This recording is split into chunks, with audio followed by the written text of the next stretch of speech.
Good evening, good morning, good afternoon, wherever all of you lovely viewers are in the world. You know how the show goes. Give me a thumbs up in the chat to let me know that you can hear me okay. Been still screwing around with my audio setup here. I'm trying to get things as good as I can without having to wear the headset microphone, but I think I'm done for now with the amount of audio equipment that I have tried to see what I can do as far as making me sound like this when I'm at the table. But I don't think I'm going to get any closer than what I am if unless I just buy a boatload of microphones and kind of turn my garage into a movie studio. And I would probably much rather do that in my living room, meaning that if I ever move my table inside my house, but I would have to have a separate living room in order to do that. So like this is my setup. It is for now. I don't know if you can see this guy. This is a shotgun microphone that I wanted to try that's supposed to help pick up the audio since it's pointing towards the table, but doesn't really do exactly what I want it to do. So let me show you what I mean.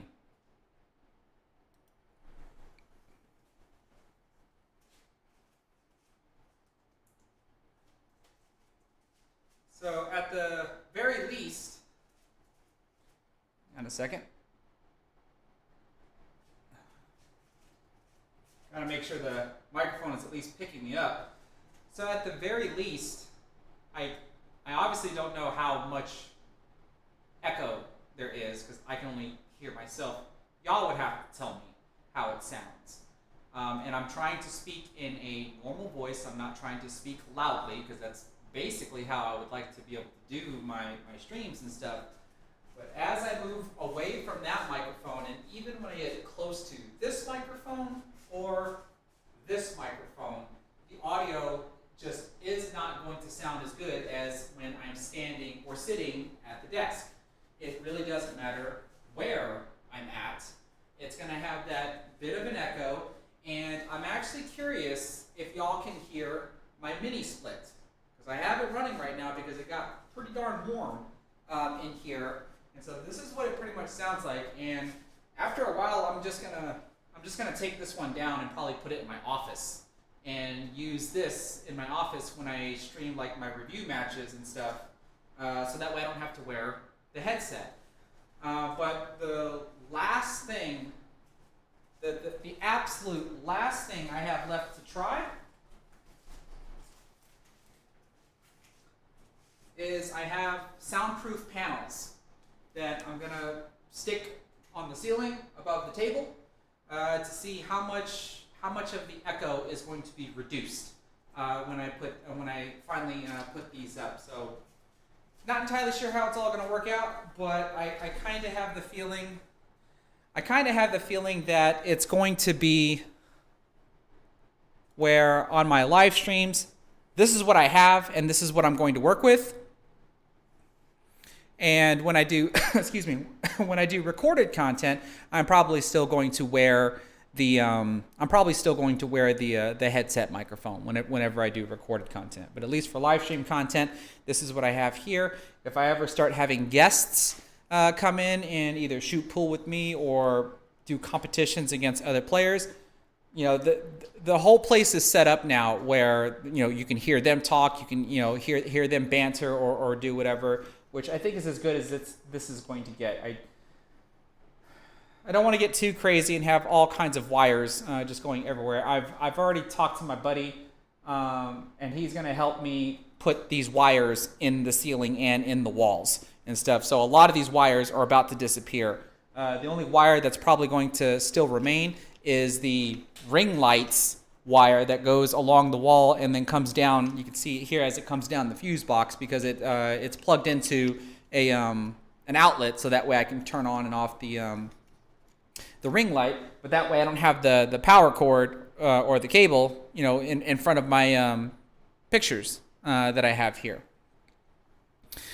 So let's see here. So there's a bit of an echo, but it's not that bad. I have all of the, oh, I'm actually peaking on this one. Let me turn that down. I have all of the microphones turned up to about like 75% on their gain. Any higher than that, and I'll probably be peaking in the red, which is what I don't want to do. I get to watch all of these pretty little lights down here. Here, let me show you what I'm talking about. I get to watch all these pretty little lights down here blink all kinds of different colors that let you know that the microphones are picking up. The first light that you see, let me see here. There we go. This light that you see here is the microphone that I'm talking to on my at this desk here. This one here is the shotgun microphone, and you can even see it picks me up even from here from time to time. This one here is the microphone that is suspended above the foot end of the table, and this is the one that's suspended above the head end of the table. And all depending upon how loud I talk, will obviously determine which microphone actually picks me up.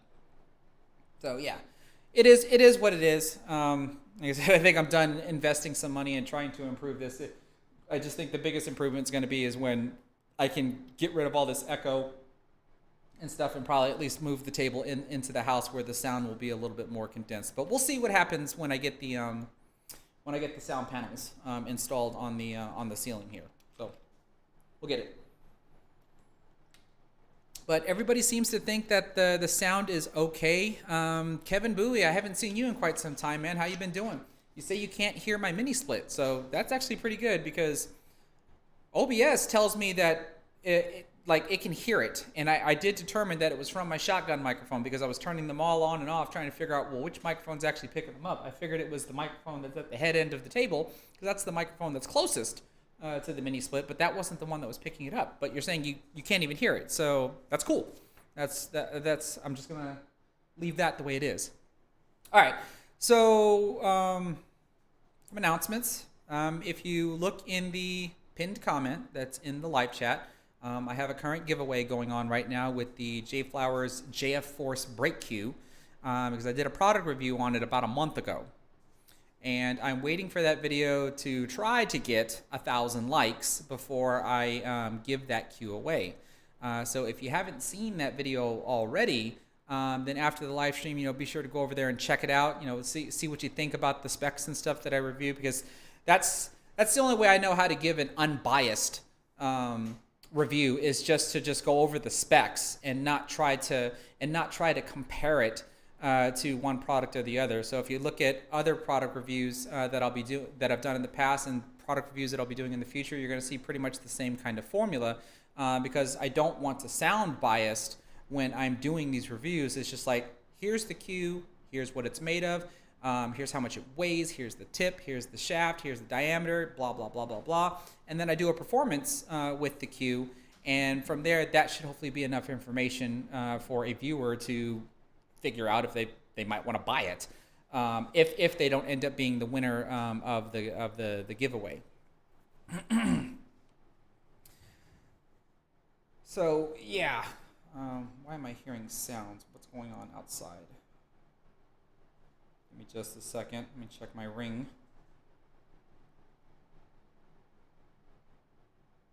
All right, I don't see anything. That's interesting. So, okay,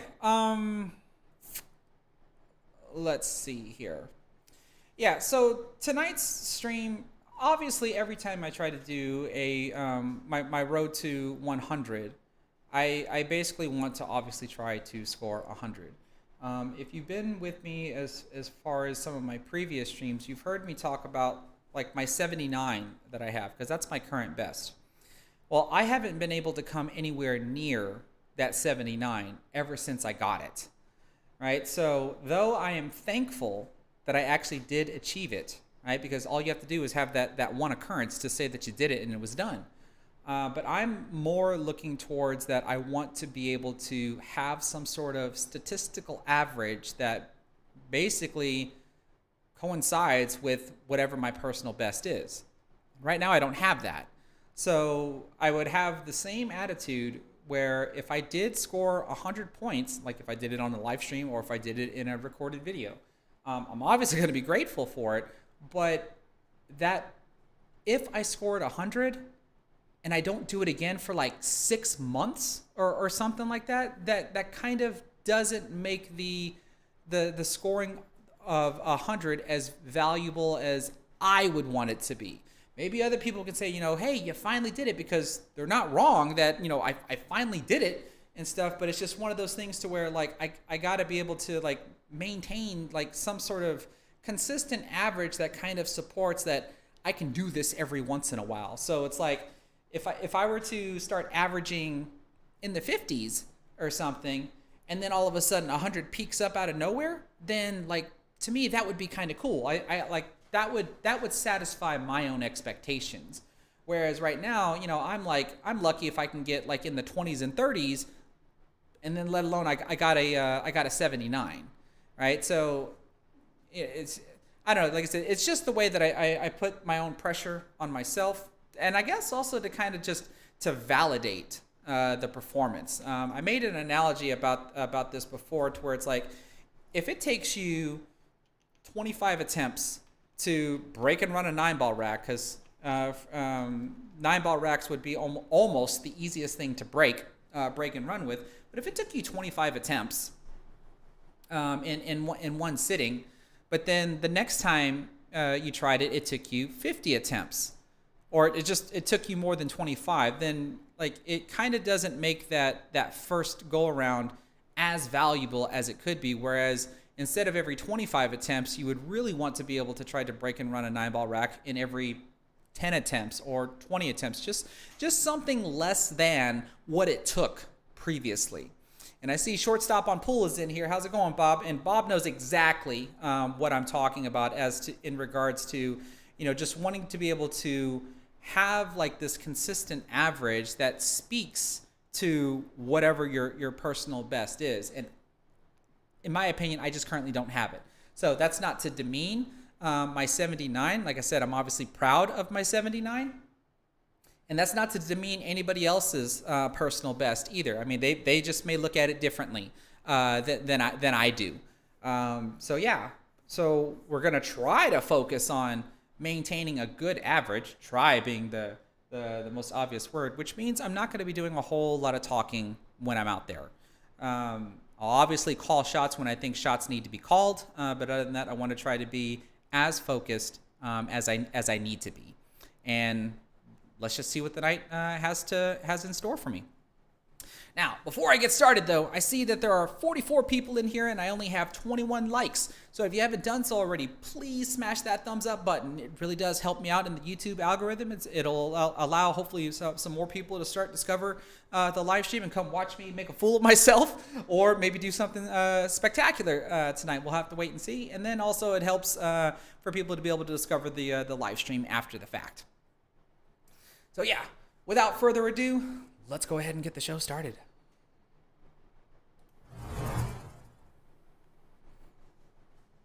All right. I looked at my Fargo rating the other day, and yeah, it dropped another 2 points.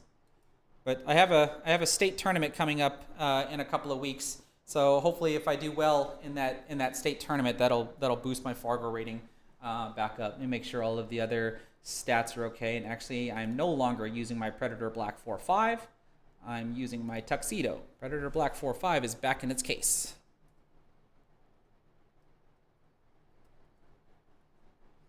What is it? The SP2? SP2 Tuxedo, I think is how what it's called.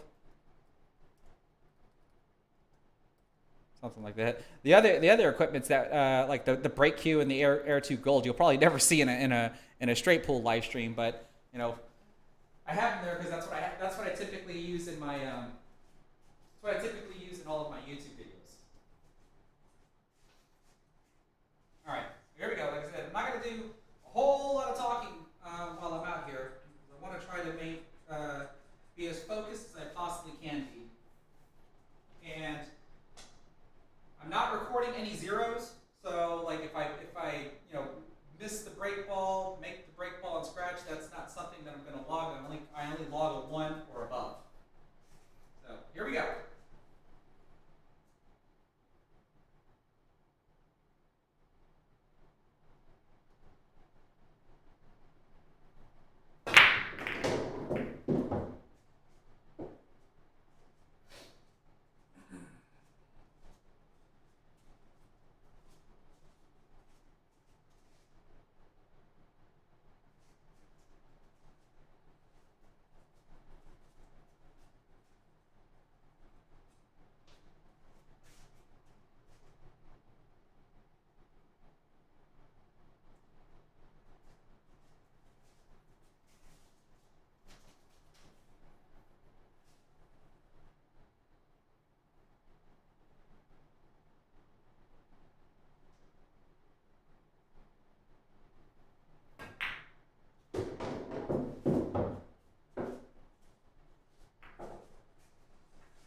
8.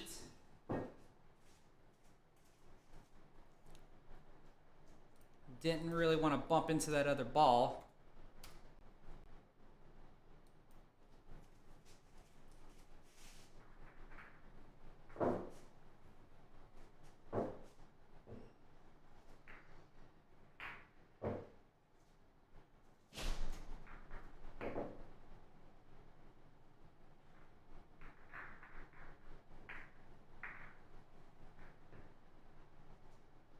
So one of the things I know I try to fix with basically what happened is when I go back and rewatch it, what kind of different pattern could I have done that would have been more successful at getting to the next rack?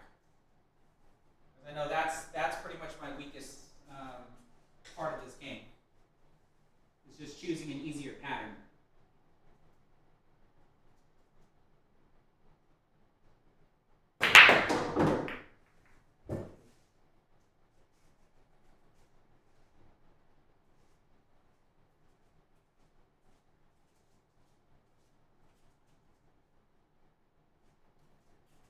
Well,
let's play the 13 ball on the side.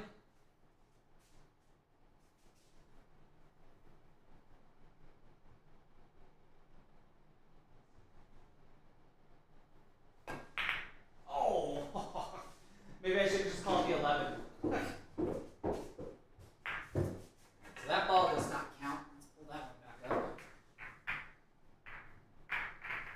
So 2, 4, 6, 8. That time that's a 7. So there's the consistent part that I'm talking about, to where it's like, okay, I'm consistently low,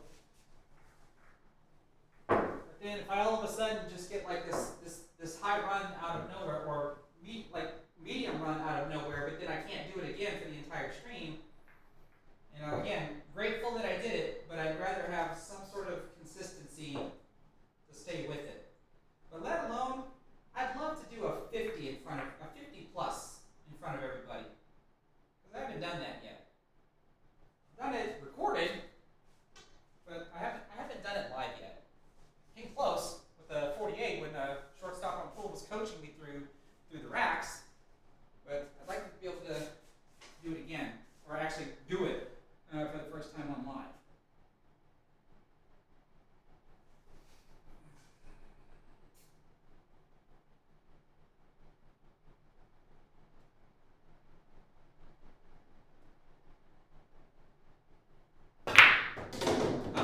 So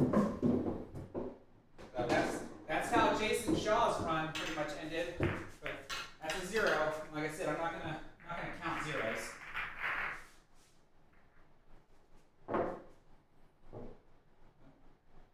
Roll over and do it again.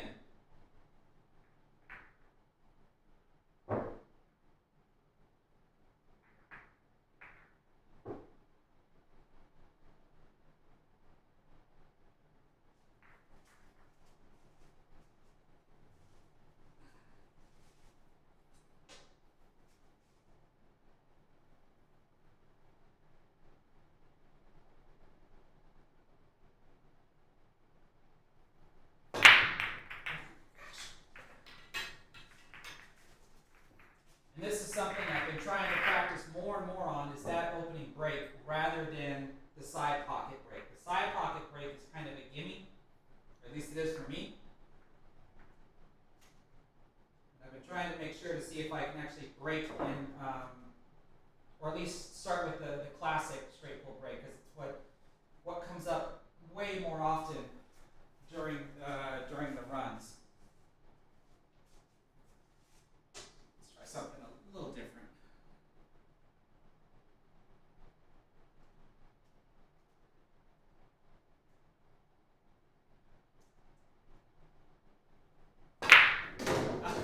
That's 3 in a row.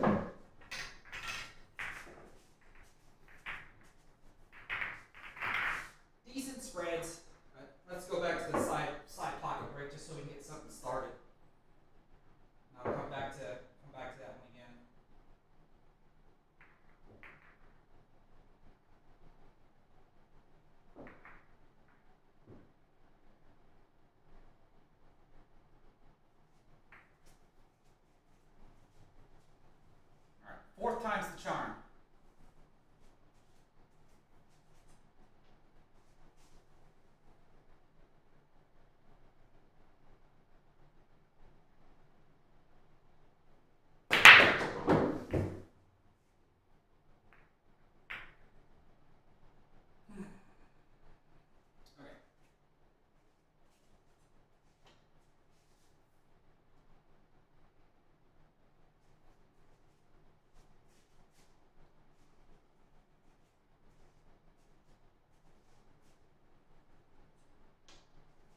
Y'all will eventually have to let me know how does everything sound.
That was not intentional. Those balls all went until I did that.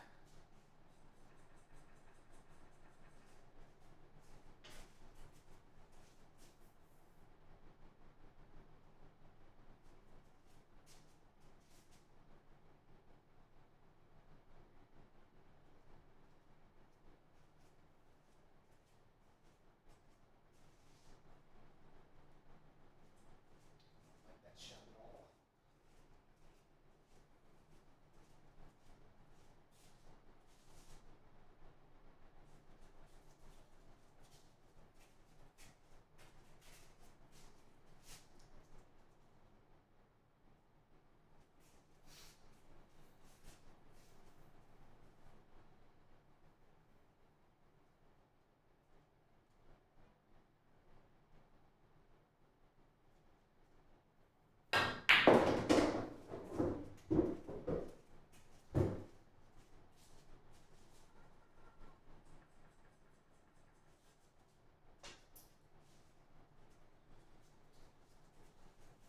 Alright, so I don't even know if I need to shoot the two and break that up or just shoot the combo.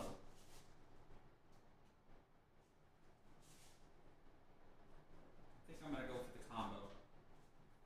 9 ball.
don't like doing this brake shot at all. Cutting it to either corner and trying to hit the rack from behind, I usually end up missing this vault. But let's get there first before we talk about it.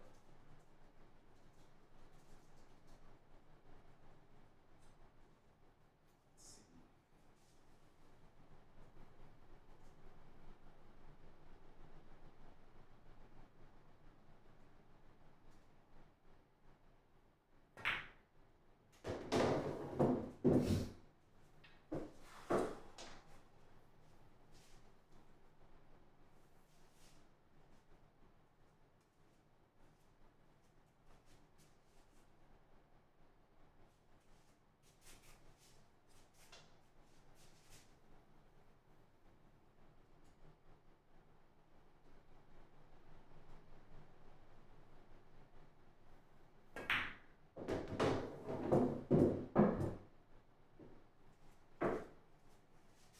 Ooh, that's gonna be close. That's gonna be close.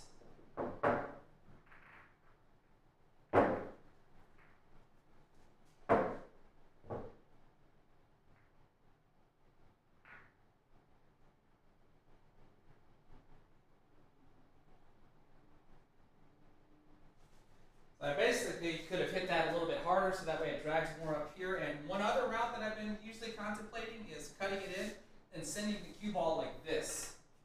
Because the moment I start coming towards here, I automatically have that nice back cut angle that I'm going to want.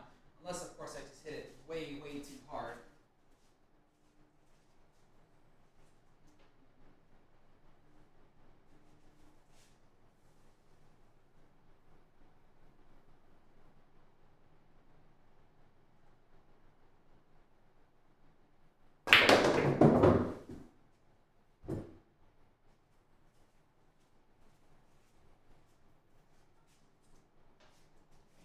I have to land like right here for this 6 ball.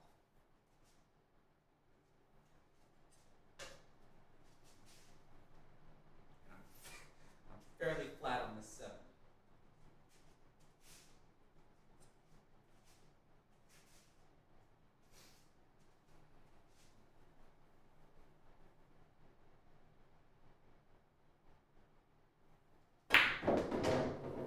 Doesn't matter. We're going for it anyway.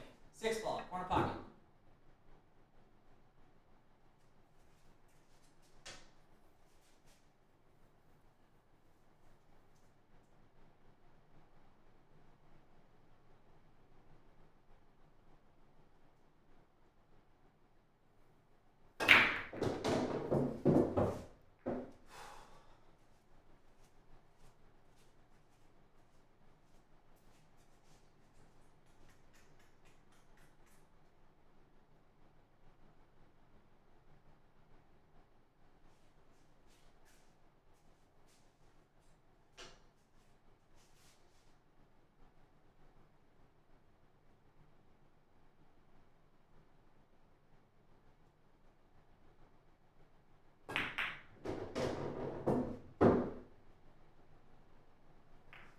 Really, I'm going to end up in the worst spot that I could possibly end up in.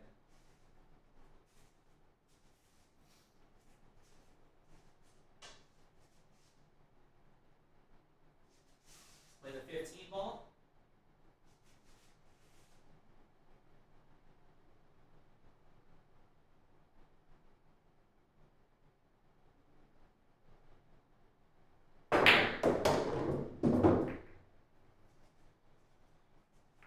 Alright, so as you can see, I don't really have a break ball anywhere. I'm going to have to come up with probably something creative.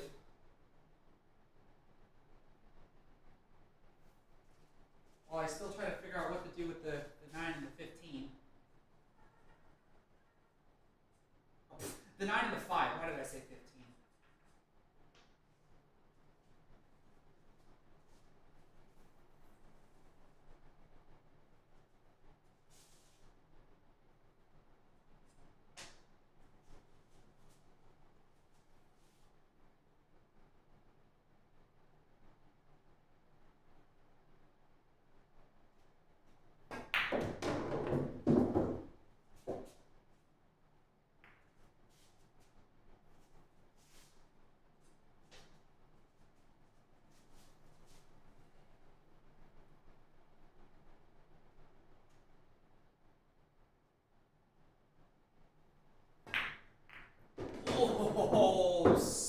We're lucky.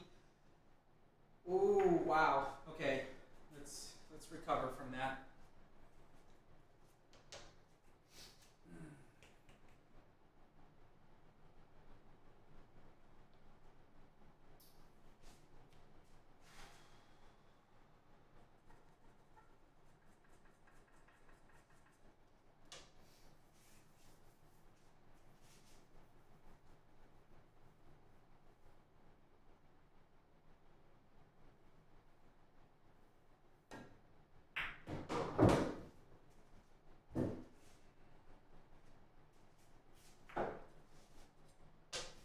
I was hoping I could use that ball as a break ball, but I have to keep the rack alive. That's my number one priority. Now I probably have to figure out how to turn one of these into a break ball, like maybe the 5 ball. The hard part is going to be getting to the 13 and then using the 9 to get into position, because I think I have to just clear this out, if I can.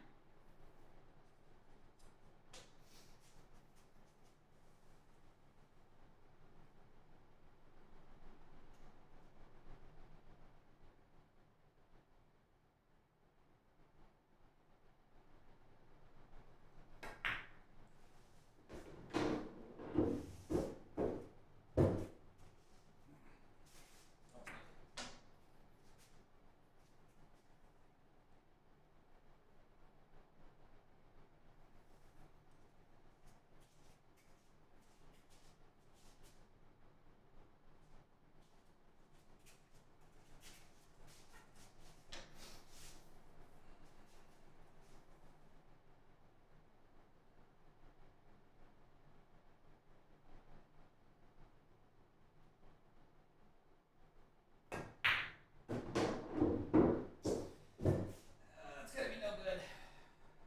Hit it way too hard.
Let's see here. I really wanted to use the 11 to get down here for the 5.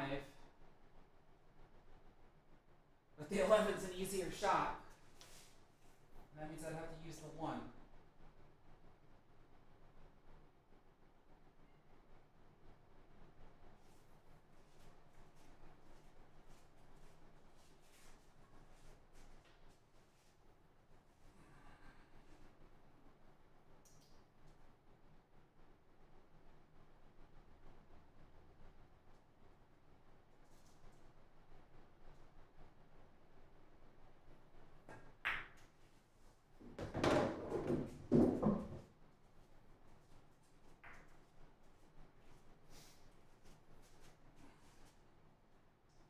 Alright, so obviously from this angle I have to get somewhere over here.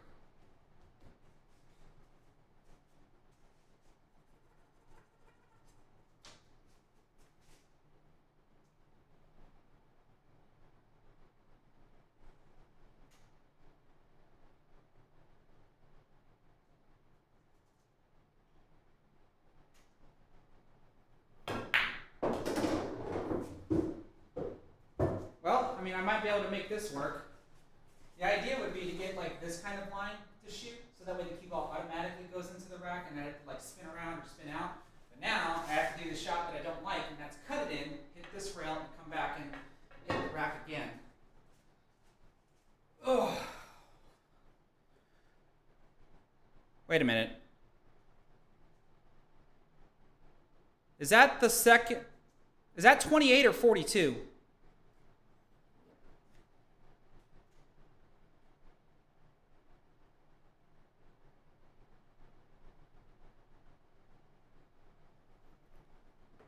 Did I forget to come back and change the score? I honestly don't remember. Am I on 28 or 42?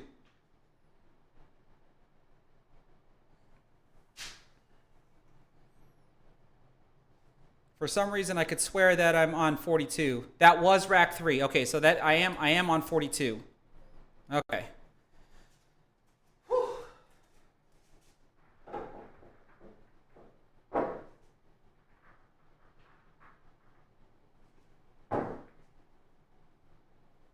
Actually, if y'all could excuse me for a second, I have to go.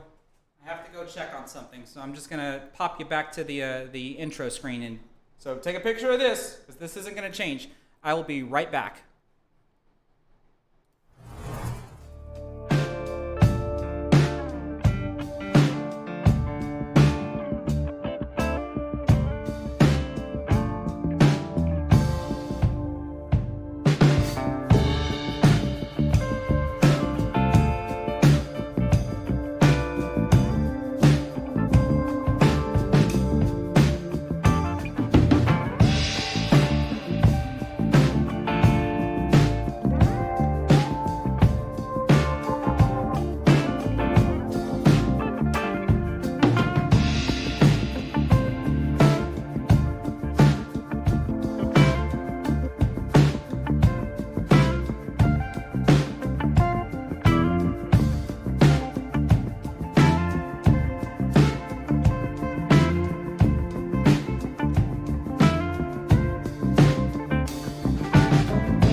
All right, sorry about that. I had to go check on my mom.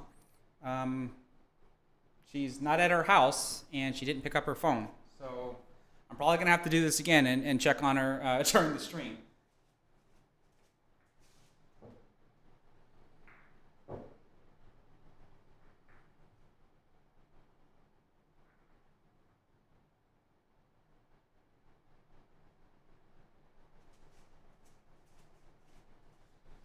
Okay, so like I said, I do not like doing this shot at all. But no negative thoughts, only positive. Only positive.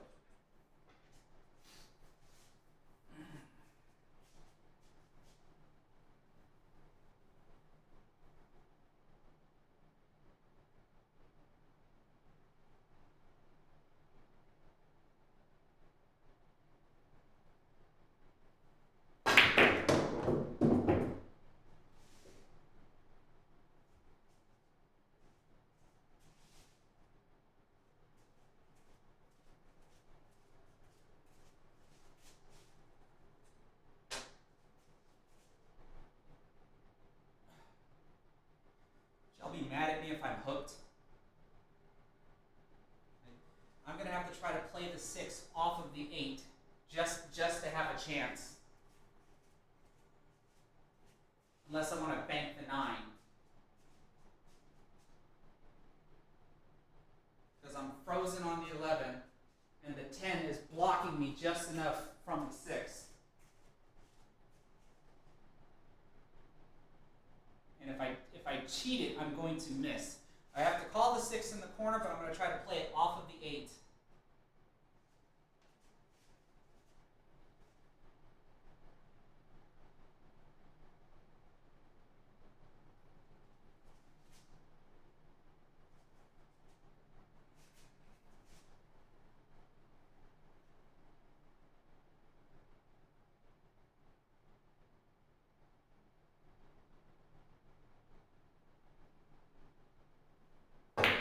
Ah! Oh well. That's at least a good performance. +1 for a 43. Yay! I I think it's been quite a long time since I actually put up a 40 plus for everybody to see. So that obviously helps my average. Let's see here. Leon Sagopa, I do remember you from South Africa because I do remember what ZA stands for. I just wanted to say thanks and note that these tutorials are working for me though. I really do appreciate that, bud. So that's outstanding.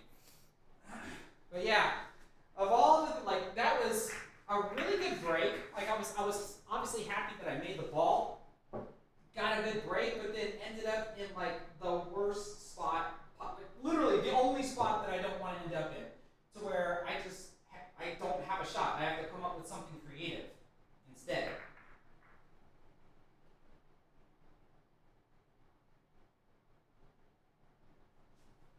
That cue ball could not have ended up in a worse position. I don't know. Maybe I should have hit the shot softer. I was trying to make sure that I spun the cue ball out in the middle of the table, so that way I would have another shot. Maybe. But I guess when I go back and look at it, we'll see what my other options were.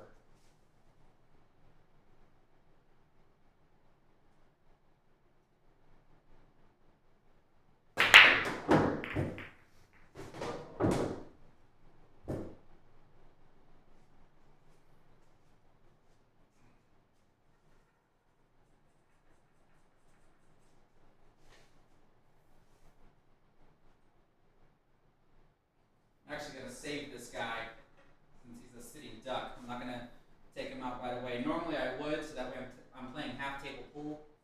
But that's an easy backup shot that I can take at any point in time.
I did not want that 8 ball to get bumped like that.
Oh gosh, and that's where my momentum starts to die when you make careless mistakes like that.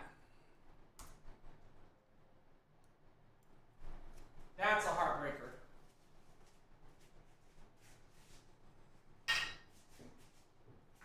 Oh. If anybody knows what the snowball effect is, that created my snowball. Now it's up to me to keep it as small as I possibly can before my whole game just goes to crap.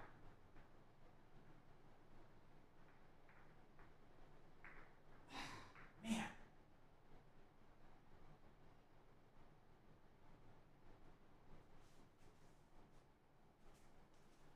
What in the world that was all about.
think even if I would have made it, I have almost no clue what the 8-ball would have done. Ay-ya.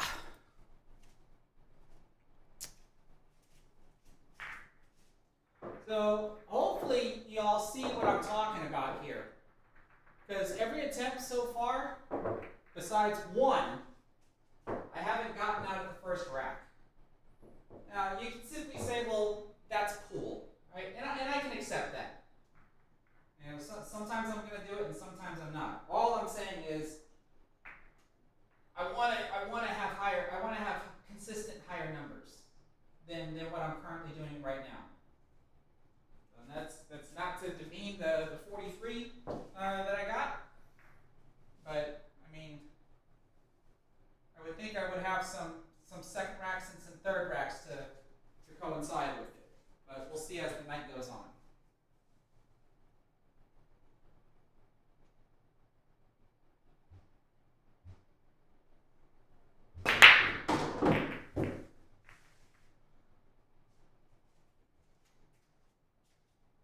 Yuck.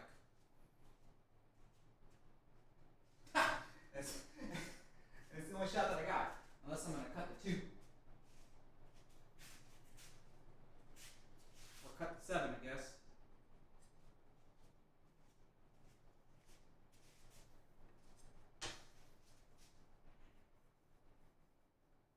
Combo.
much harder than it needed to be.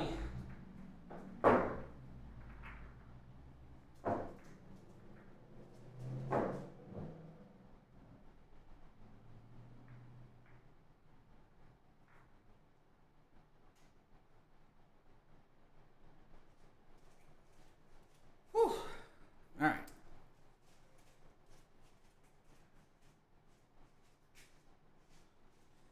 Let's see here.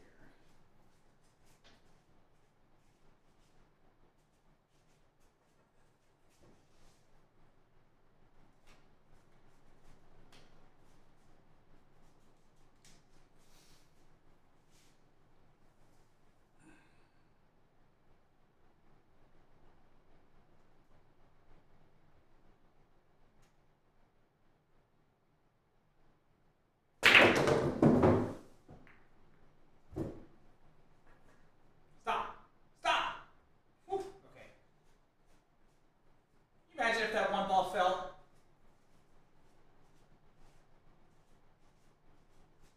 It'd be just my luck.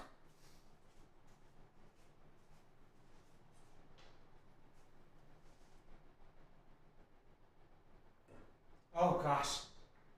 I miscued. Trying to do a half ball hit to get out of the corner. Alright, this is the shot I wanted anyway, but I just didn't want this steep of a cut angle, that's for sure. 11 ball.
harder shot than it needs to be.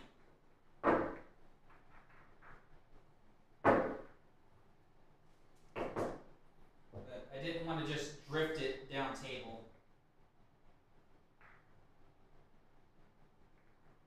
And I was actually on the next to last shot was wanting to really get straight in with it.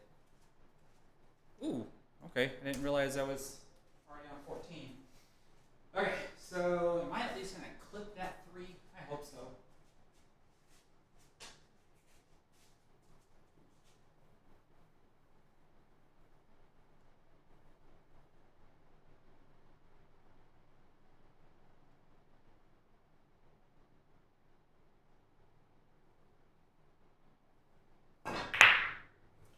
Doesn't matter if I overcut it.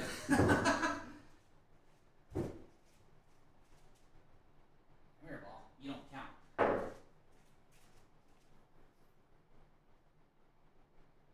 So 28, yeah. So cool.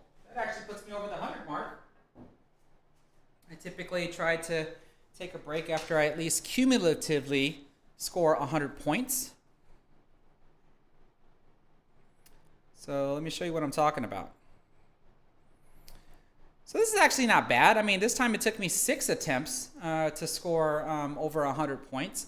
So, I don't know. I guess this would seem more statistically sound, right? 4 times I failed to get out of the first rack, and then I got that. I just finished with the third rack, and then of course I have that 43 to go along with it. So. Yeah, so we'll just have to see how the rest of the night goes off.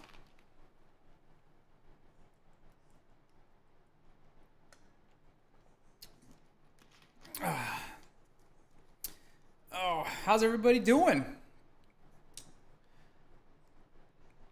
Let's see here. So let's report the statistics. So I've made a total of 6 attempts. And of those 6 attempts, I had the possibility of playing through 11 racks. So the way this works is there were 4 times I didn't get out of the first rack. So that's 4 racks automatically. But then when you look at the time I got to the third rack, there's a total of 3 racks in that one. So that should be 7. And then you look at the fourth one where I played through 4th rack, so that's plus 4, that's the 11. So I was only able to get out of 5 of those racks. And the way you look at that is, since I got to rack 3, that means I at least completed 2 racks. And since I also got to rack 4, that also means I completed 3 more racks. So 3 plus 2 is 5. So that's where the 5 out of 11 total racks comes from. And then multiply 11 times 14. That's where you get a total of 154 balls that I've played during these attempts. And during these attempts, I've only made 112 of them, which gives me my average of 18, which is a good average, actually. But that 43, I wish it was a 50. Like I said, that's kind of what I wish I'd be able to do, at least on a live stream.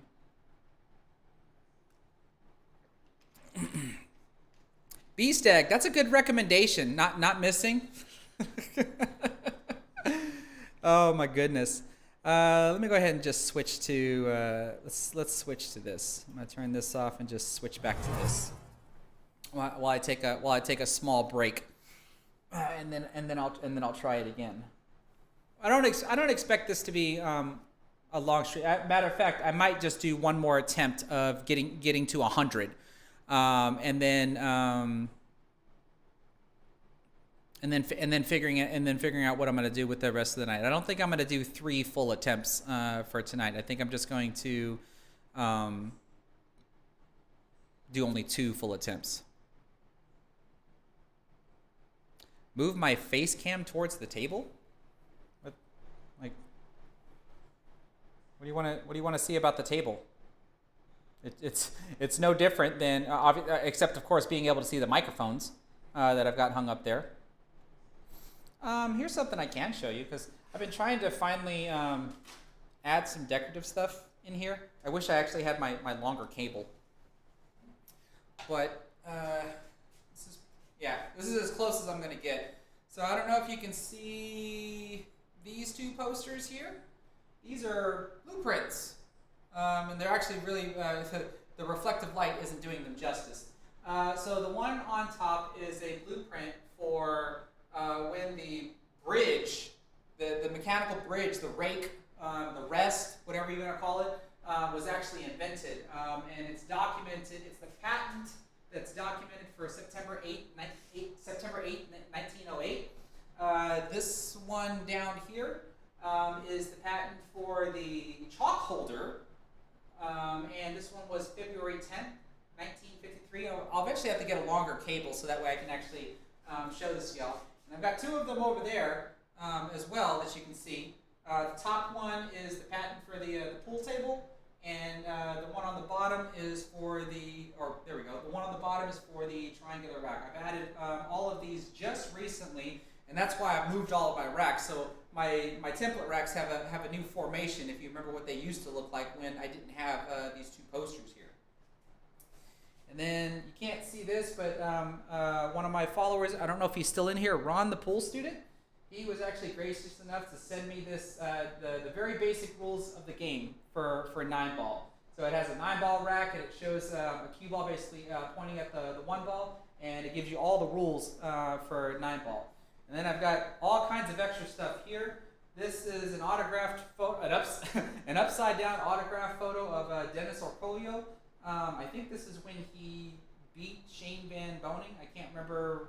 I think it was the last time they faced off. I'd have to check my resource on my buddy that actually gifted that to me.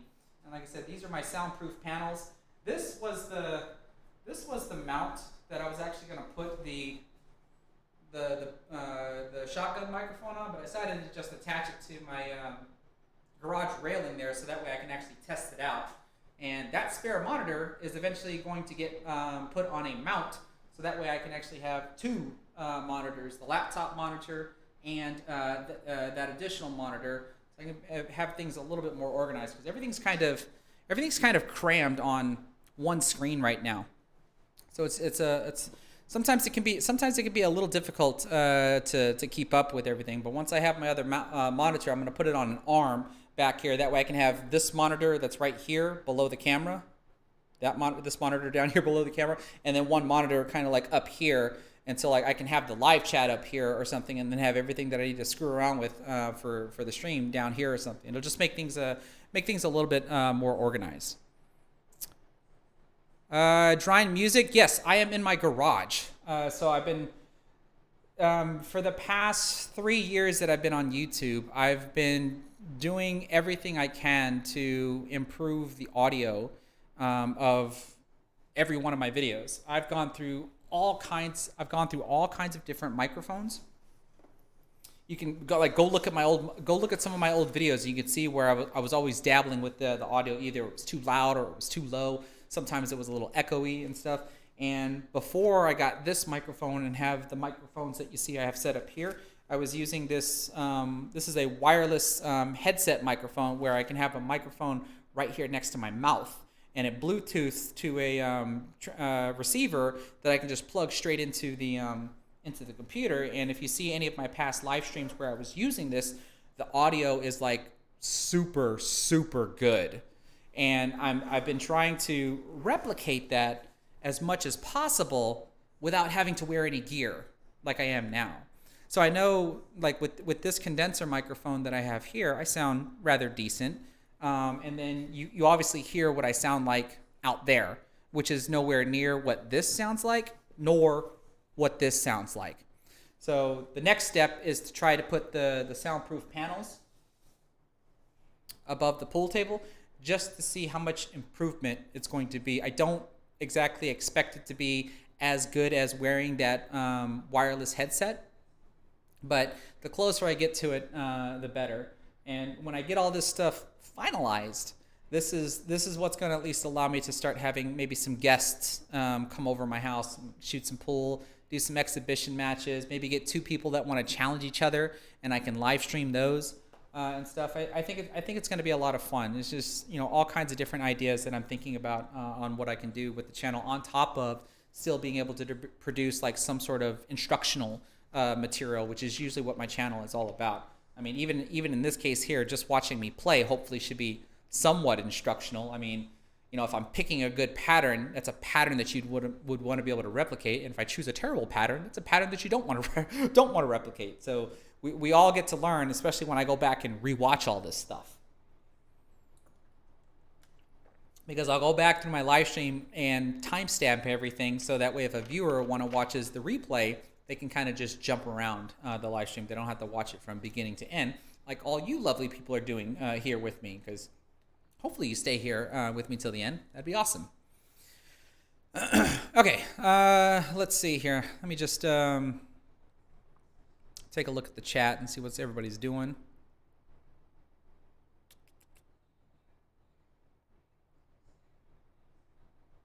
Oh, is yours? Oh, yours says drink music. I thought it said dry. I thought the after the first C was an E. I apologize. So it's drink music. But you're saying the soundproof panels is going to have a good effect. So, I mean, I'm just going to have to stick them up there and figure out. And I've got a buddy of mine. Here, let me show you what I'm working with. So when you look at those microphones there, you can come up to the ceiling and see basically where they go. And I've actually got, I actually had some like wall clips that I had adhesive to my sheetrock, but obviously that wasn't a good idea because it gets hot in here. So you can see, well, you probably can't see, but right here is one of those clips that basically fell off the ceiling. So I've actually got this cable here tied around that wall mount, because that's usually where I have my side camera. But cables come down to here, all the way down till they get to this bad boy.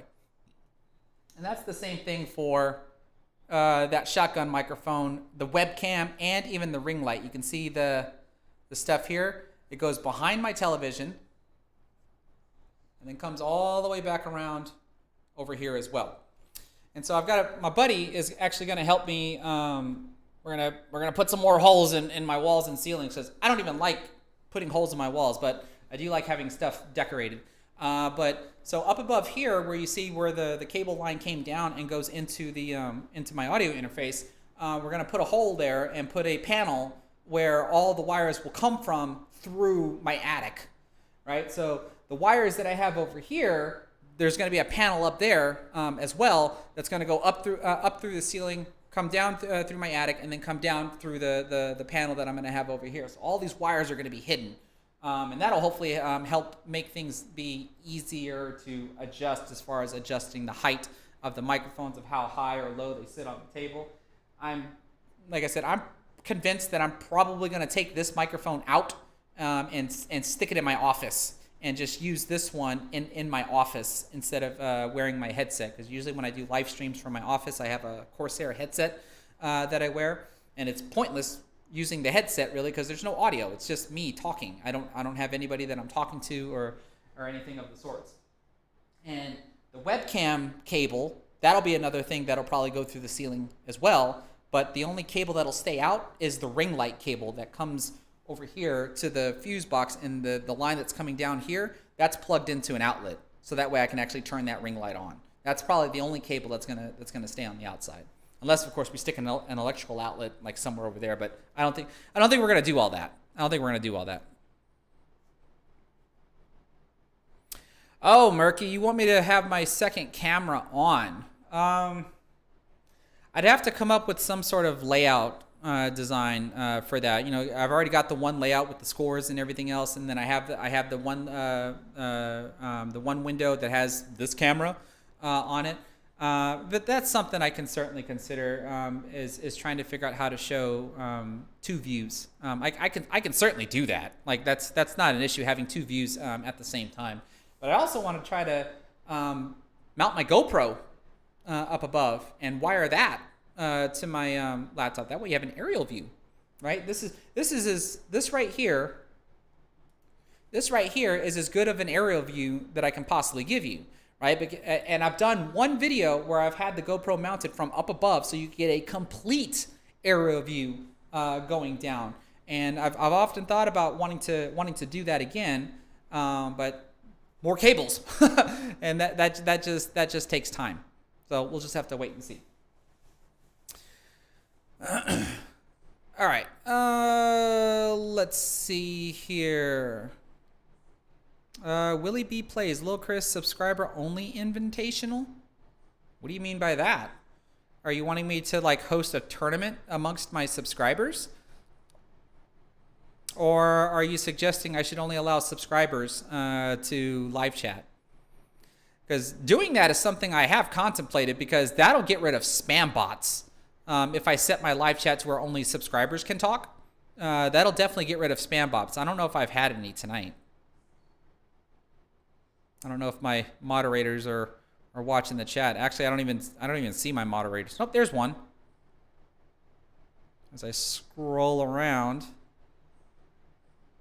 Yeah, but it looks like tonight's pretty clean. I don't see any spam bots jumping in here. All right. Well, that's enough of a break. Like I said, I think I'm going to do one more attempt. Let me go ahead and switch to this. So I'm going to do one more attempt. I currently have a total score of 112. So I'm basically looking for 212 or more. That's going to end. And so it took me 6 attempts to score at least 100 points. Let's see if I can do it quicker. We'll see. No, we'll probably call it a night. But another reason why I decked out my garage with all of this audio equipment is because that Bluetooth headset. This is for drink music. That Bluetooth headset only lasts 5 hours, and I've done 5-hour live streams. I've done live streams where I've had to switch microphones, like switch headsets and stuff. And if there's ever a point in time where I don't know, I might just do like an all-day live stream or something. Like maybe when I get to 100,000 subscribers and do a 24-hour live stream or something. I don't know. I obviously can't do more than 5 hours using my wireless stuff, but I can with all this stuff. So that's kind of another reason why I started going this route.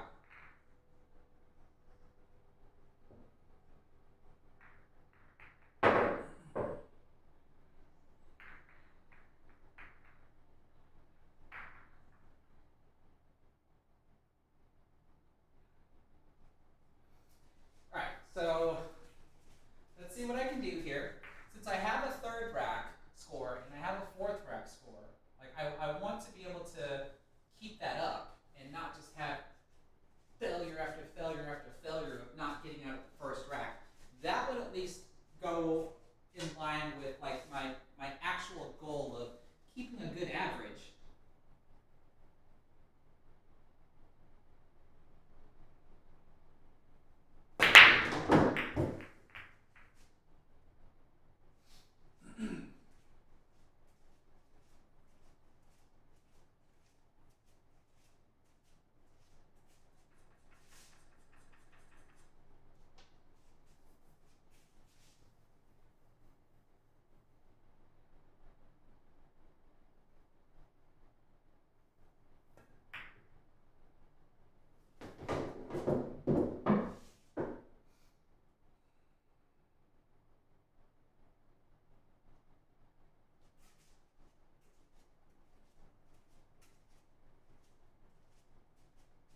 sure you know what all of your options are.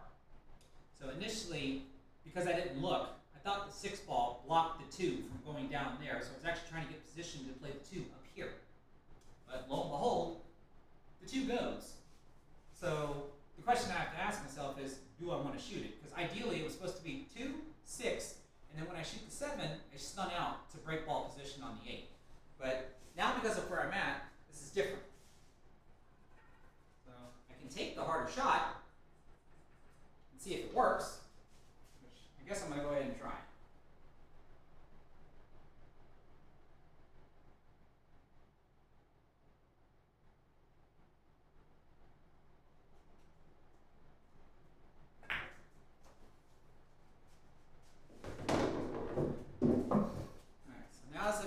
As long as I can get in a stun position for the 7, which is somewhere right around here, I'm going to draw a little bit off the 6.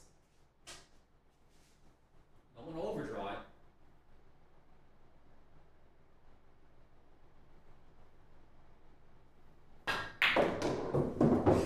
And of course I overdraw it. All right. Do this. Actually, you know what? I feel like I'm in lesson mode at this point. Here's an option that comes up quite often in straight pull, just period, not just during high run attempts.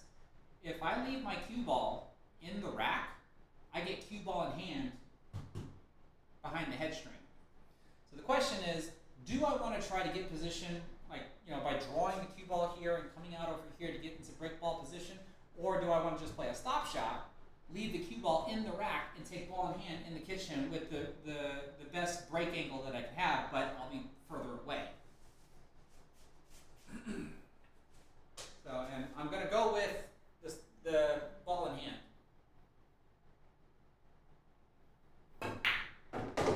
Okay, so I obviously can't rack with the cue ball being up here, so I have cue ball in hand in the kitchen while I rack the rest. I usually overlook that move, and I'll end up trying to get position. Sometimes I get the position, sometimes I don't. But if you decide to take straight pull up like I have, just know that you have that option.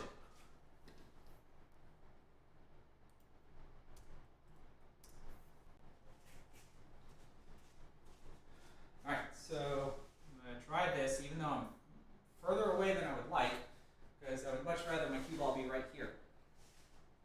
But let's just try to focus on making the shot.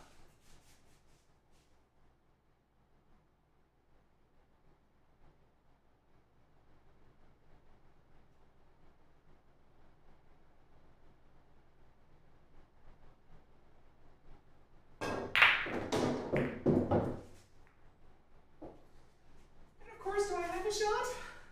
We shall see. Usually, if I try to hit the cue ball any harder, like I will miss the shot. So I'm just more thankful that I made the shot. Looks like I have a combo though. I'll try to combo the 9.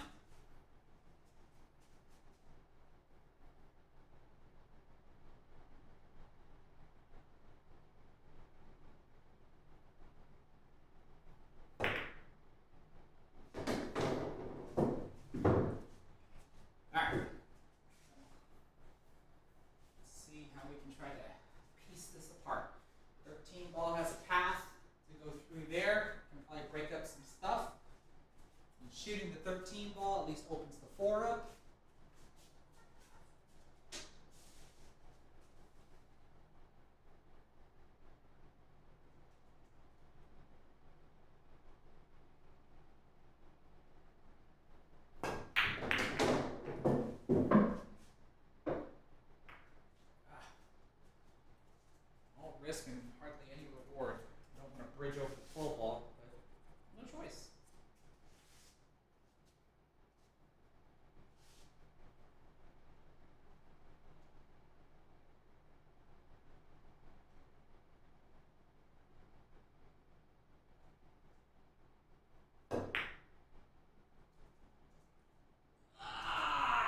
cutting enough. Ah. Oh well.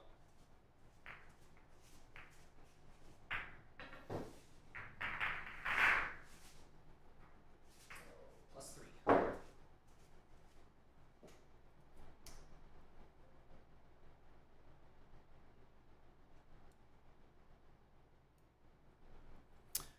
So shortstop, you're saying I should do the outside angle instead of the inside angle, so I should draw into the rack if I do the head string strategy. I'll try that for next time.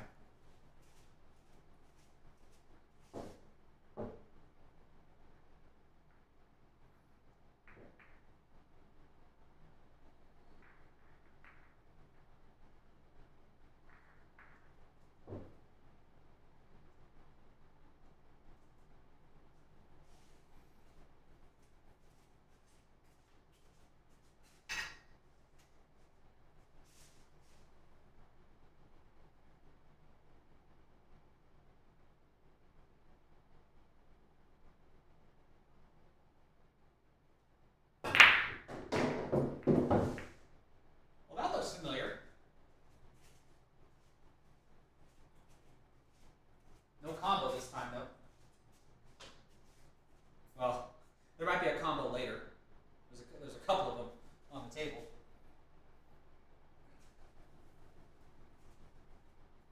Oh, good lord. The benefits of being 5'5". Alright,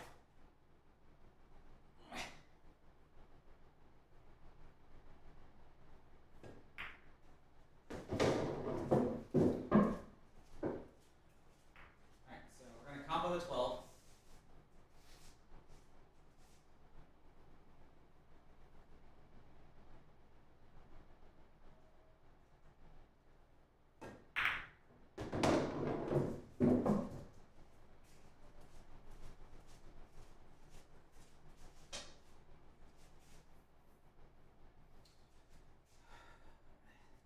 This is a dead combo, so I might as well use it. Because if I shoot the 3, I'm going to disturb it. So 9 ball, corner pocket.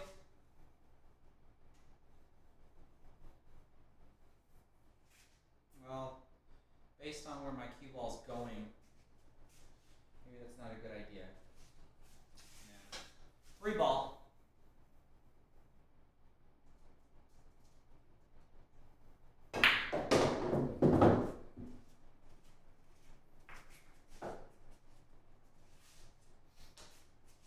Figure out how to deal with that. I need to start looking at it now. I don't want to use the 2 ball. Though I might have to, and that means my 11 ball might have to be my new break ball. Because I really want my 2 ball to be the break ball.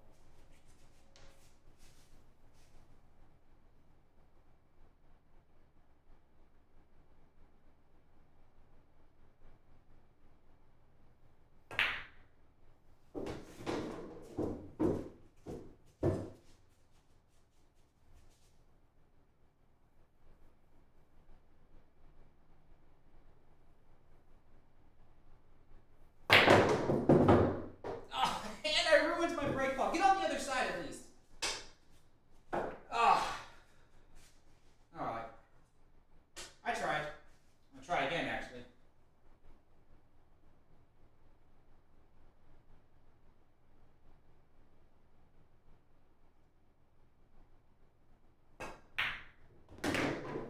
Yeah, that's what I wanted to do last time, but maybe I could use my 10 ball as a break ball. I have to get up against the rail here so that way I can shoot into it.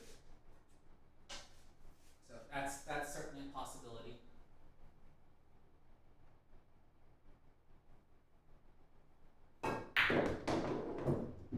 Oh, wow. I thought I was going to run into something.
been. All right, so I gotta use the 10 ball now, the way I described earlier. I gotta get good position on the 4. I probably would like to shoot the 4 in here and stun over to the rail if I could. So I'm going to do that.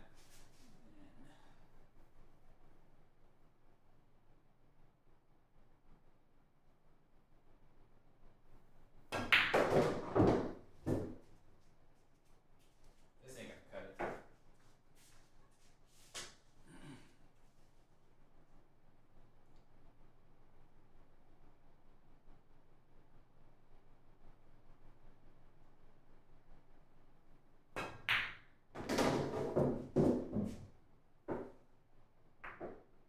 Don't get straight.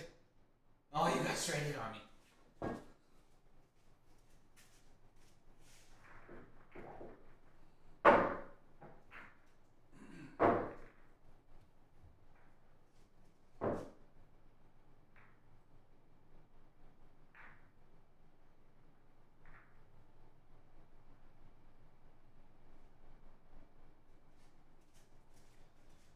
Okie dokie.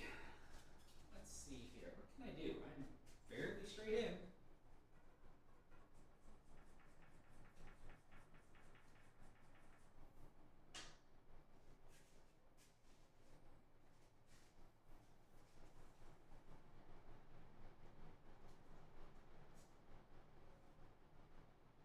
Yeah, I'm like perfectly straight in.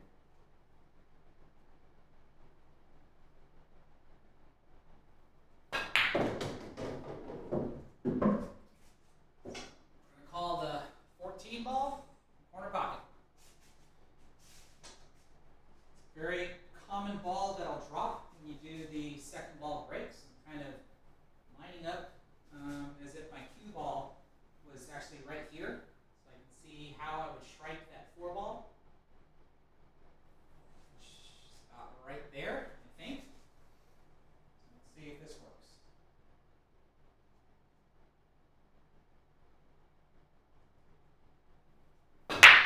Ah, barely missed it.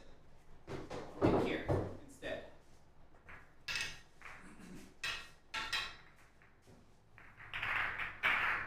That ball doesn't count. We got one more, so that's a 15 actually, since I didn't mark the end of the 14th rack, or the first rack. So there's that there. All right.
frozen.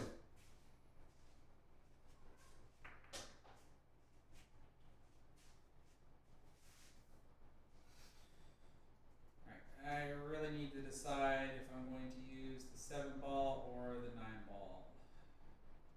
The 7 ball is easier to get position on for the break, so I think that kind of makes my decision for me.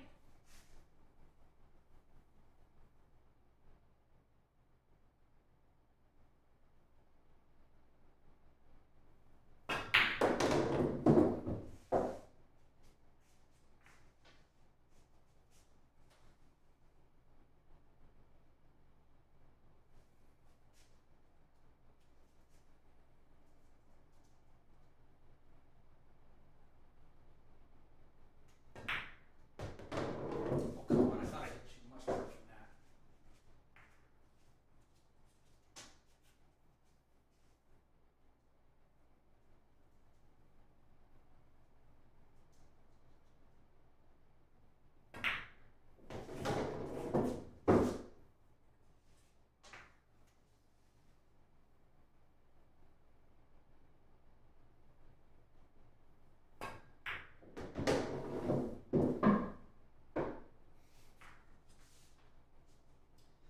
That didn't go quite according to plan.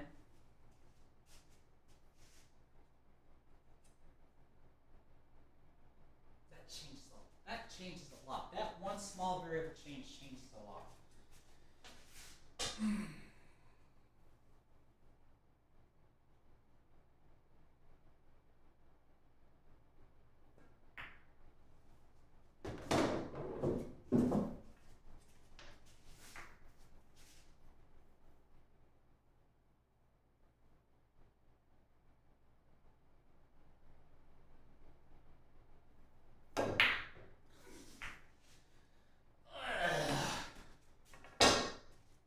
Whatever.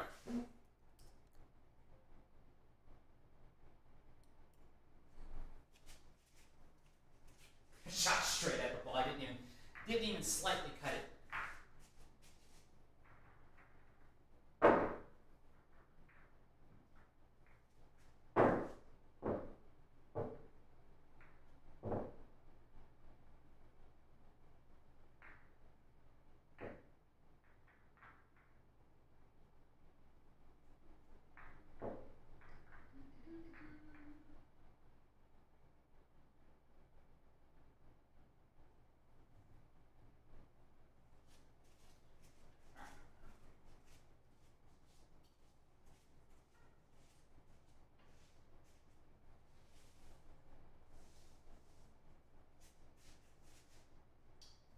Don't stick to the rack this time.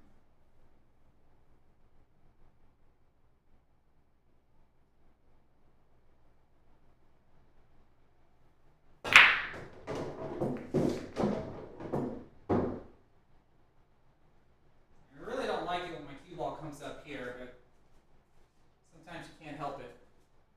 That's why I try to hit the break shot so finessely if I can. Is finessely even a word? Especially when I don't have a shot.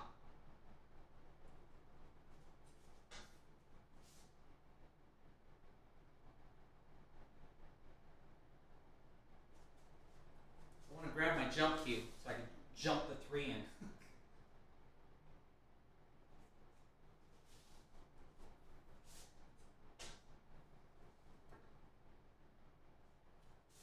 Let's see if I can shoot this without scratching.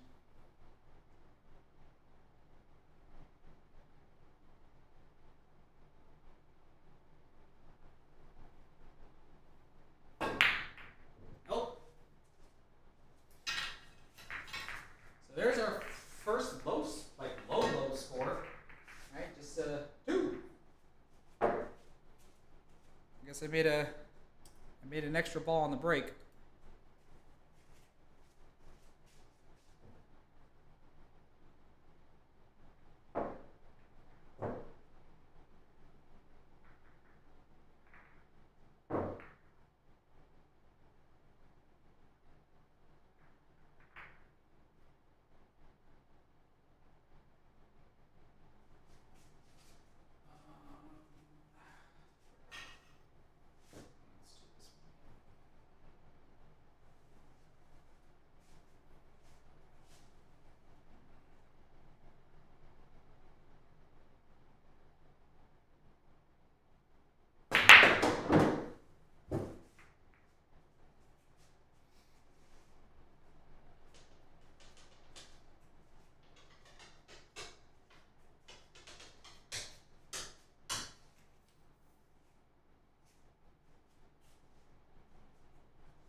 position on the 10.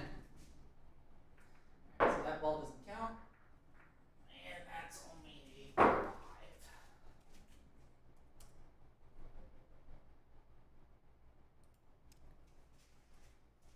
Oh.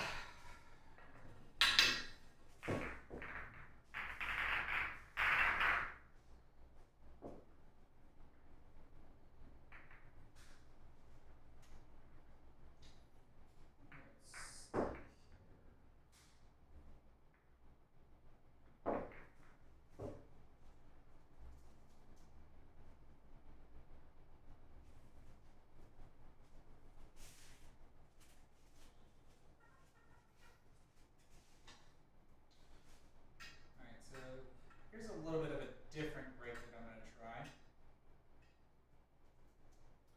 If I do this correctly,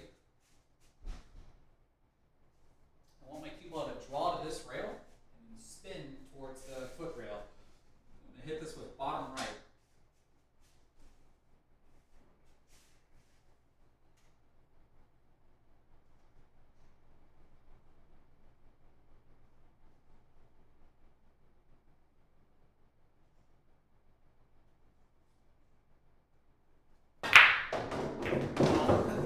Almost. Maybe not enough bottom. Let's try that again. I don't log zeros.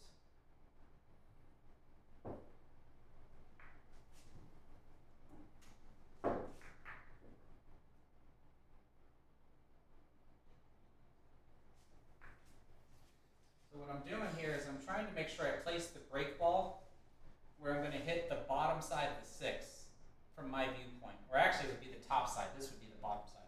So I want to hit the top side of the 6 from my viewpoint, which automatically starts to lead it towards this corner pocket. So that's why I want to draw it to the side rail, and then the outside spin will spin it back towards the short rail, if I do it correctly.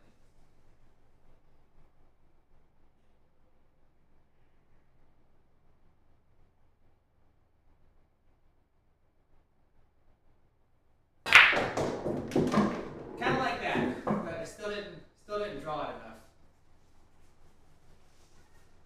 It allows me to hit the rack a little bit harder, and usually we'll keep the cue ball somewhere around here because it'll either collide with the ball and stay somewhere right around there, or it'll just spin towards the middle of the table if it dodges everything.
set up for the 6. But I rolled past it. Didn't even touch it. I had to do something completely different. Oh man, this is a thin cut shot.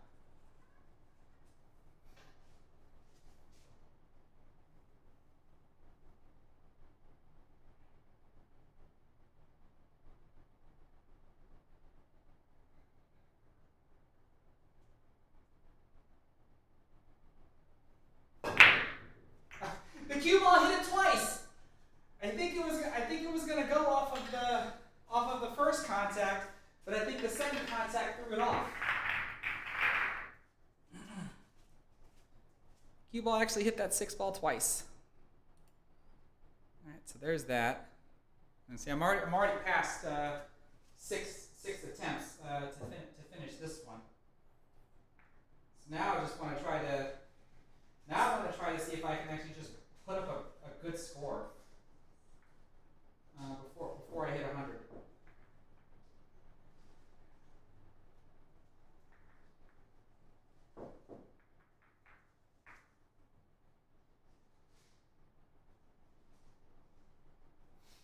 I actually think I made the 6 on the first hit, but when the cue ball hit the 6 again, that threw it off.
A little more than I would have liked.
execution,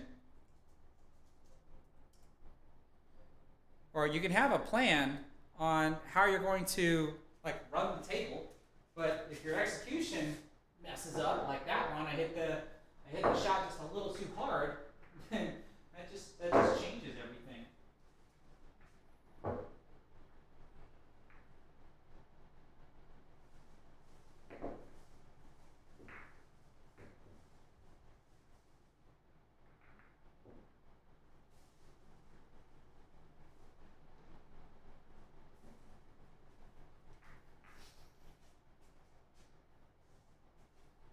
Let's try the draw brick again.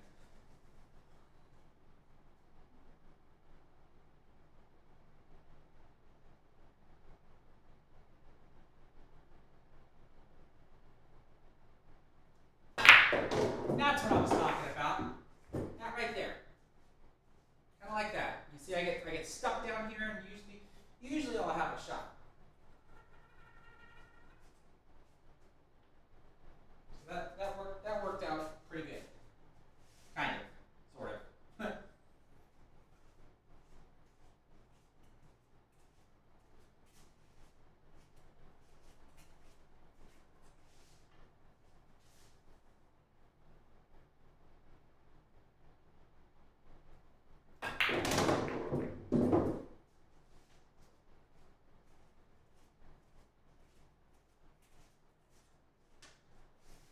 Let's play the 6-ball.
3, so if I can at least score a 9, that will end the night. If I'm feeling up to it, I might do one more valiant effort, like I usually do.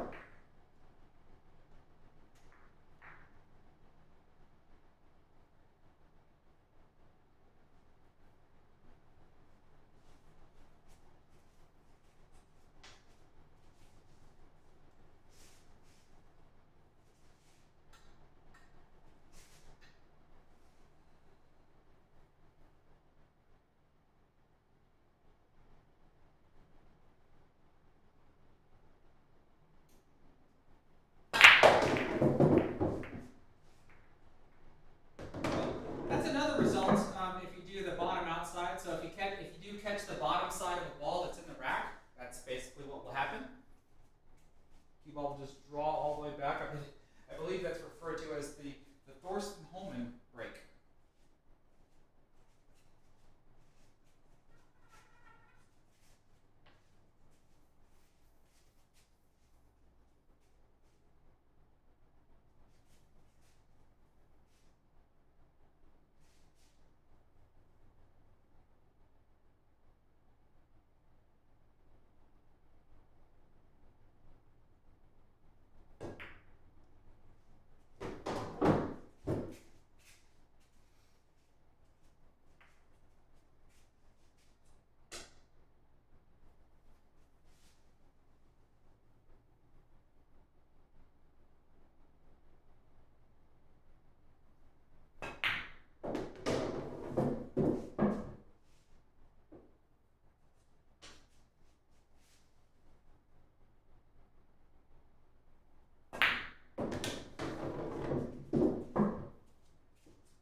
the side pocket.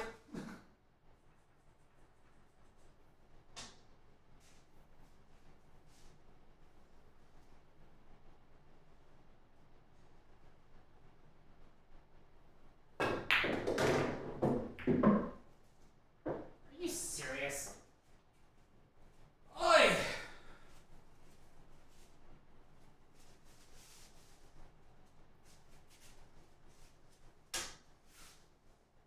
10 inside.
32.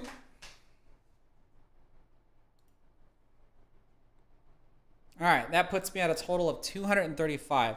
So when you look at this, this is what I'm talking about. That, like, I don't know, like those 11 failed attempts of getting out of not getting out of the first rack, like, just in my opinion, don't allow this 43 to look as good as it does. You know, it's just like, again, I'm obviously grateful that y'all got to see a 43 as much as I wanted to try to put up a 50 or at least a 50 plus, or let alone beat my freaking 79, right? But when you look at this performance, like, you know, my average being only 13, and that's usually what I can stick with. Like, you know, I can hover between, you know, 12, 13, maybe even 14. So if I could have averaged like a 20 plus tonight, like, I would be satisfied with this. I would be satisfied. But considering, you know, what I got here, I'm not as satisfied as I'd like to be on this one.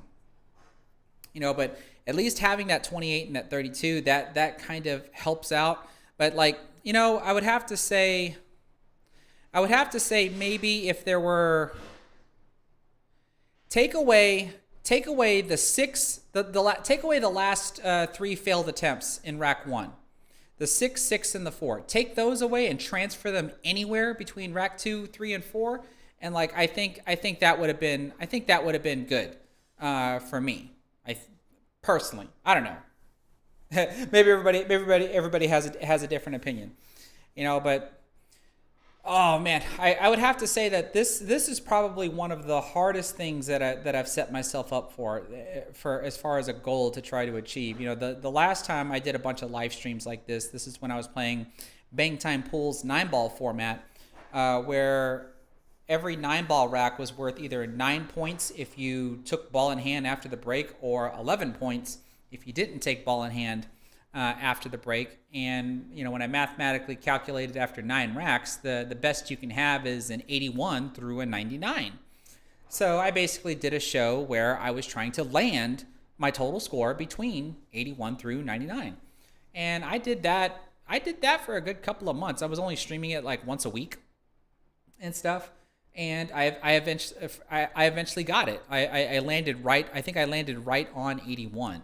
Whereas in this goal here has obviously taken me much longer to achieve than the last goal that I set for myself. But nonetheless, I'm gonna keep sticking to it, and, you know, I'll still be. I have a couple of either exercise videos or lesson videos in mind that I might be able to kick out here in a day or two. We'll just have to see. And then, like I said, I still have to install my soundproof panels and stuff, and then see where and hear how the sounds might be, if it's going to be at least a little bit more clearer than what it currently sounds like when I'm out there. But yeah, I'm gonna pretty much go ahead and cut it off for the night. I just stopped just shy of 3 hours, so that's actually pretty good. If I go back to doing like those tremendously long live streams, it's definitely gonna have to be on a weekend, not during the weekday when I have to work the next day. So yeah, but I have BCA State coming up here in the next couple of weeks. Don't know if I'm going to be able to get any recorded footage of me playing unless I happen to end up on the stream table.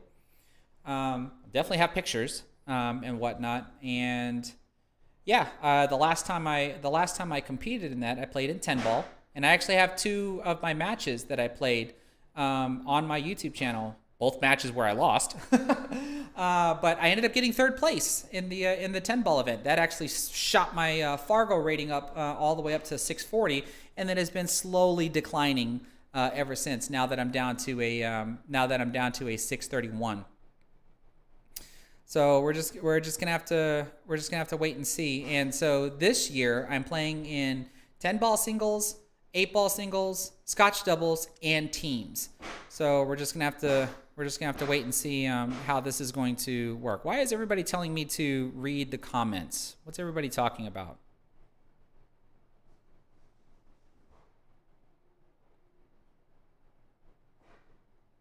Let's see here. Were there some spam bots?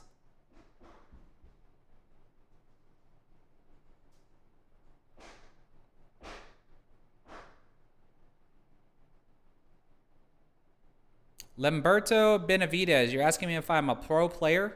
No. I'm a professional software developer that likes to play pool.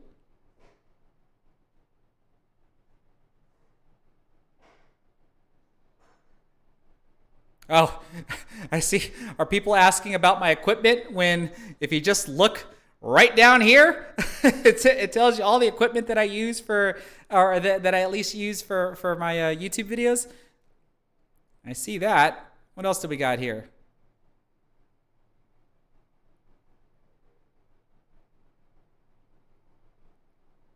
Okay, yeah. So Lamberto Benavides, I see you're asking about my equipment. Yeah, like that's the reason why I put this on the live stream, because it's the most common question that I get. People want to know, like, what's my skill level in certain things. So there's my skill level, and then if you look right below that, you see all the equipment that I'm using, which includes my 4x8 table.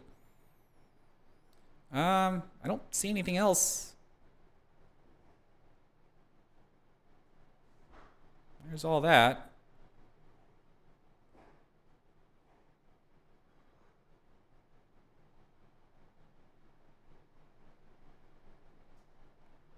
Murky, I see you're asking about a mic cam towards the table would be a good idea.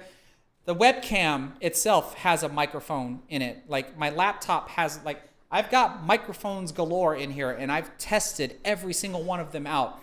And like my wireless headset that I would wear on my head here with the microphone next to my mouth is by far the best audio that I can actually get.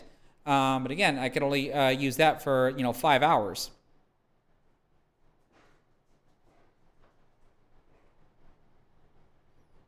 Let's see here. So I don't really see anything else. What was I supposed to read the comments about?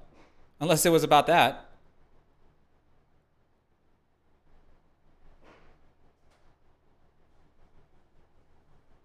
Lamberto, you like my bank video? It helped you out in league play? That's awesome. I really do appreciate that.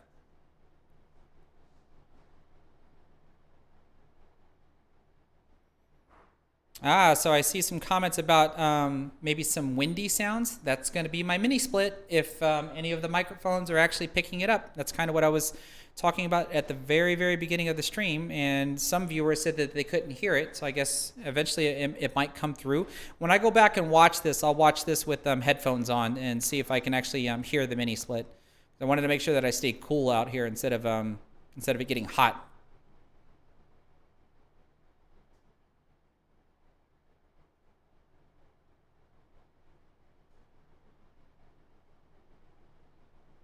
Yeah, unless the spam bots were kicked out, because I scrolled up pretty darn high and I didn't see anything. Let's see, Craig Downey, if you could change the camera view to where you're looking from occasionally, that would help on some longer shots. Oh, I see what you're saying. You want me to have another camera at the head end of the table. That might be kind of hard. Here, let me do this. That's why at one point in time I was trying to do the side camera, but putting a camera over here can be a little difficult because of that guy right there. That's the mini split that helps keep this garage cool. So to put a camera above it and then point at the table, I don't know if that's going to interfere, because the air there's also some vents like up here at the very top. Because I've tried having my camera over there before. Now, unless, of course, I give you an off angle, like I can put the camera on here on on the garage rails and give you an off angle, and it won't be a straight on angle like you have here at the foot end of the table. That's certainly a possibility. But in order for me to have two cameras like what you're describing, someone has to be here and switch cameras for me. Like I'm the only one in here doing all this stuff. So it's not like during a run when I'm at a certain end of the table, I'm going to come over here and switch the camera view and then go back and shoot. I'm already semi-distracted enough every time I come back and enter the scores, right? So it gets a little tricky. I would have to start getting some help when I do live streams to switch like all these different camera views that I would have. But I mean, it's something that I can obviously think about. I just have to figure out how to make it happen. You know, if I could figure out like how to maybe put all the cameras on a timer or something, so that way it switches automatically. I don't know, but I have two views. I've done two views before. I've done this view I've done this view here. You know, I always do this view, and I've also done a side view as well. That's what the camera mount that I showed you where some of the cables are going as well. But again, it would be too distracting to switch camera views during the live stream unless I do it in between attempts and not during attempts. But again, it's just something that I can it can definitely be just something that I can think about in the future. Khalid Al-Nazi. What brand do you recommend for a cue stick? Price range $300 to $500, and what's your advice for getting better at controlling the cue ball?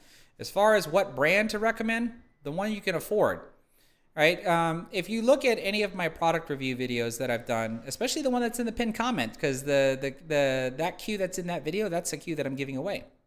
But I don't do recommendations. You know, I can just tell you what my preferences are because they're my preferences. It's what I like to use, right? But I don't like putting myself in a situation where I'm like, hey, go give X a try. You go give X a try and you don't like it, you're going to be the person that's go, well, Lil Chris told me to go and try this and I think it's garbage and blah, blah, blah. So that's the reason why I don't do recommendations on anything. Really, like if it's something that you want and you can afford it, then by all means, go get it. That's going to be the best thing. And as far as what can you do for cue ball control, like it's practice, dude. Like I've got plenty of videos on my YouTube video, or plenty of videos on my YouTube channel that kind of or that break down a lot of the techniques that you would basically use, you know, in a game, whether it's 8-ball, 9-ball, or 10-ball, it does not matter. So if you watch any of those videos and you're able to learn like how to do some of those techniques and then apply them to an actual gameplay where you have an opponent that shoots back at you and stuff, it just takes practice. Like there's no getting around practice. Like for me to do a 43 the way that I've done here, it's from hours and hours of practice. For me doing that for me being able to run 79 balls in straight pull, it's from hours and hours and hours of practice.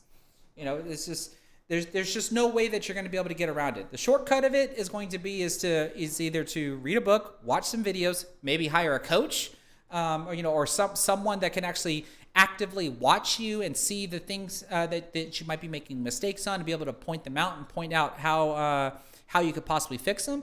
You know, that's you can get better faster, but it's still not going to change that you have to put in the man hours to be able to the hours to do it. But as far as, you mentioned $300 to $500, I can at least plug, the name brand J Flowers because they currently have carbon fiber cues that are less than, or that I was going to say less than that would be totally wrong, that are actually in the $300 range. So what I can do for you is this.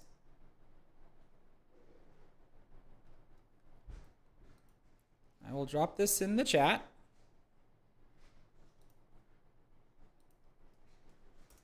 Go check out any of these cues. I think they range from like $360 and up. there's that.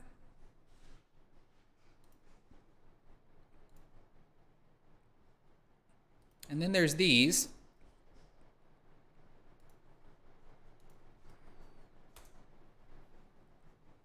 So the first ones are a set of keys that are like $360, and the second link that I just put in is $319 and up. And you can either get a carbon fiber shaft or you can get a low deflection wooden shaft, one or the other. So that's enough of that. But like I said, besides all that, before I cut out, like I said, be sure to check out the pinned comment, the video that's in the pinned comment. That is for the J Flowers JF Force brake cue. I am giving that cue away to a lucky subscriber. So I just need you to be able to watch that video, share the video around so other people can see it, because I would like that video to get 1,000 likes, and I think it's currently sitting just shy of 700. And when that video gets 1,000 likes, then that's when I'm going to give that cue away to one of my lucky subscribers. So if you watch that video, like the video, leave a comment on that video, subscribe to my channel if you haven't already done so, and then make sure your subscription list is public. Because when that video gets 1,000 likes, that's when I'm just going to do a live stream. I will randomly select a comment from that video, and then when I go check the user of that comment, I will look at their YouTube channel, and that's regardless if they produce content or not, and see if I can see their subscription list. Because if I can't see their subscription list, then that person's not going to be a valid winner, and I'm just going to select another comment. Just like if I can see their subscription list, but I'm not in the subscription list, that's not going to be a valid winner, and I will select another comment. So once I select the comment and everything's verified, then what will end up happening is I have to have that user contact me. And to avoid the wrong person trying to pose as the winner, thanks to Shortstop on Pool, when the person contacts me, I will give them a code. And what they have to do is they have to go and edit their comment, not reply. They have to edit it. Edit their comment with the code that I gave them, because then that will fully prove to me that whoever contacted me is the user that made that comment, because only the owner of the comment can edit the comment. I at least have the power to delete them, but only the owner can edit the comment. Nobody else can. So that's another little security feature to make sure that the right person comes forth to be able to claim their prize. So yeah, like I said, check out the video, and if you could, share the video to your favorite social media so that way more people can hopefully watch it, possibly give it a thumbs up afterwards, and then we'll drive that like count up like I would want.